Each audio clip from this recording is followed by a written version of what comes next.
45 साल, 100 से ज्यादा मुकदमे और ऐसा अंत। अतीक की ये कहानी बेहद खौफनाक है। गुरु को निपटाया, फिर विधायक बना, सांसद बना, आखिर में खुद ही दफन हो गया। 5 बार विधायक फिर सांसद। अतीक ने ऐसे तय किया जुर्म से राजनीति तक का सफर। योगी की वो शपथ ऊपर वाले ने पूरी कर दी जो योगी ने 50 दिन पहले ली थी। माफिया अतीक के बेटे असद और गुलाम के एनकाउंटर के 72 घंटे के भीतर ही अतीक और अशरफ को गोली मार दी गई। प्रयागराज में मेडिकल कॉलेज के पास हमलावरों ने अतीक और अशरफ को गोलियों से छलनी कर दिया। अतीक और अशरफ को गोली मारने वाले 3 हमलावरों को पुलिस ने गिरफ्तार कर लिया है, लेकिन मरने से पहले तक अतीक देश का सबसे बड़ा माफिया बन चुका था। 3 मिनट की रिपोर्ट में देखिए कैसे अतीक उत्तर प्रदेश जैसे बड़े राज्य का माफिया बना, जिसके 45 सालों के अपराध की पूरी कहानी चंद सेकंडों में ही खत्म कर दी गई। अतीक की आपराधिक कहानी का आगाज आज से करीब 44 साल पहले साल 1989 में हुआ था। उस वक्त इलाहाबाद के चकिया मोहल्ले में फिरोज अहमद का परिवार रहता था, जो तांगा चलाकर परिवार का गुजर बसर करते थे। फिरोज का बेटा अतीक हाई स्कूल में फेल हो गया। इसके बाद पढ़ाई लिखाई से उसका मन हट गया था। उसे अमीर बनने का चस्का लग गया, इसलिए वो गलत धंधे में पड़ गया और रंगदारी वसूलने लगा। महज 17 साल की उम्र में अतीक अहमद पर किसी को मारने का पहला आरोप लगा। उस समय पुराने शहर में चांद बाबा का दौर था। पुलिस और नेता दोनों चांद बाबा के खौफ को खत्म करना चाहते थे, लिहाजा अतीक अहमद को पुलिस और नेताओं का साथ मिला। लेकिन आगे चलकर अतीक अहमद चांद बाबा से ज्यादा खतरनाक साबित हुआ। गेस्ट हाउस कांड में अतीक अहमद का नाम। इसके बाद अतीक अहमद का नाम जून 1995 में लखनऊ गेस्ट हाउस कांड में भी सामने आया। वो इस कांड के मुख्य आरोपियों में से एक था, जिन्होंने मायावती पर हमला किया था। मायावती ने गेस्ट हाउस कांड के कई आरोपियों को माफ कर दिया था, लेकिन अतीक अहमद को नहीं बख्शा। मायावती के सत्ता में आने के बाद अतीक अहमद की उल्टी गिनती शुरू हुई। मायावती शासन काल में अतीक अहमद पर कानूनी शिकंजा कसने के साथ साथ उसकी संपत्तियों पर बुलडोजर चलाने से लेकर कई बड़ी कार्रवाइयां हुई थी। यूपी में मायावती सरकार के दौरान अतीक अहमद जेल की सलाखों के पीछे ही रहा। बसपा के दौर में अतीक का दफ्तर गिरवाने के साथ साथ उसकी संपत्ति जब्त करवाकर उसे जेल भेजा गया था। मायावती के शासन में उसकी राजनीतिक पकड़ को कमजोर ही नहीं बल्कि पूरी तरह से खत्म कर दिया गया था। साल 2004 में अतीक फूलपुर से सांसद बना।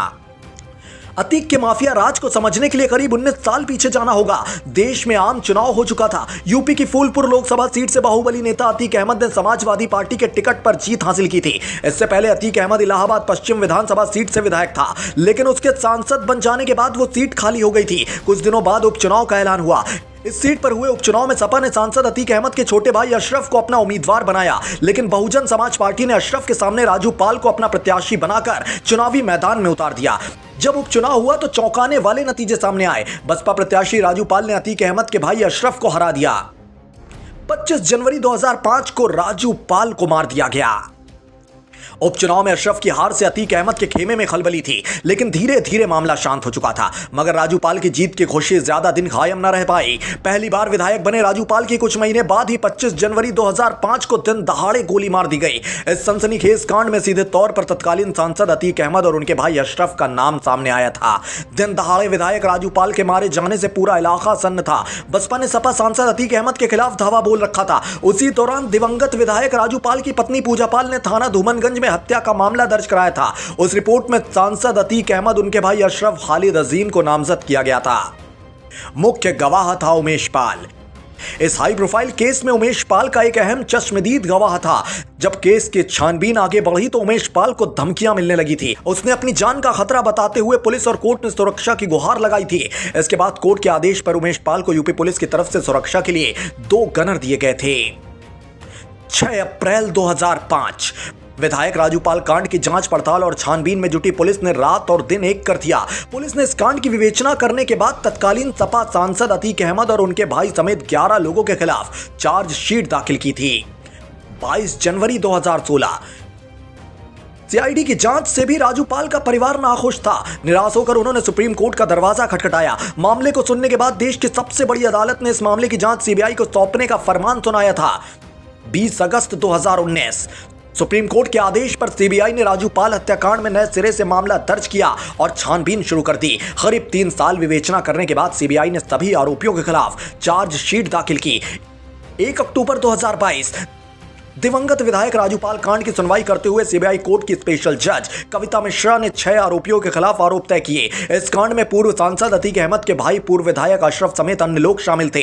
सभी आरोपियों के खिलाफ आरोप तय किए गए थे। हालांकि कोर्ट के सामने आरोपियों ने आरोपों से इनकार करते हुए ट्रायल की मांग की थी। मामले की सुनवाई के लिए कोर्ट में आरोपी अशरफ और फरहान को जेल से लाकर पेश किया गया था, जबकि जमानत पर चल रहे रंजीत पाल, आबिद, इसरार अहमद और जुनैद खुद आकर कोर्ट में पेश हुए थे। 24 फरवरी 2023 इस हमले में मारा गया उमेश पाल प्रयागराज के राजूपाल कांड का अहम चश्मदीद था। उसकी गवाही पर ही बाहुबली अतीक अहमद समेत सभी आरोपियों के खिलाफ चार्जशीट दाखिल की गई थी। उमेश पाल को पहले ही धमकियां मिली थी। यही वजह है कि उसे यूपी पुलिस ने कोर्ट के आदेश पर 2 सुरक्षा कर्मी यानी गनर उपलब्ध कराए थे। 24 फरवरी को प्रयागराज के धूमनगंज इलाके में उमेश पाल पर पूरी तैयारी के साथ जानलेवा हमला बोला गया और उसे मौत के घाट उतार दिया गया। इस कांड की जांच आगे बढ़ ही रही थी कि 13 अप्रैल को अतीक के बेटे असद को एनकाउंटर कर मार गिराया गया। उसके दूसरे दिन 15 अप्रैल को अतीक और अशरफ को मार दिया गया और अतीक की कहानी हमेशा हमेशा के लिए खत्म हो गई।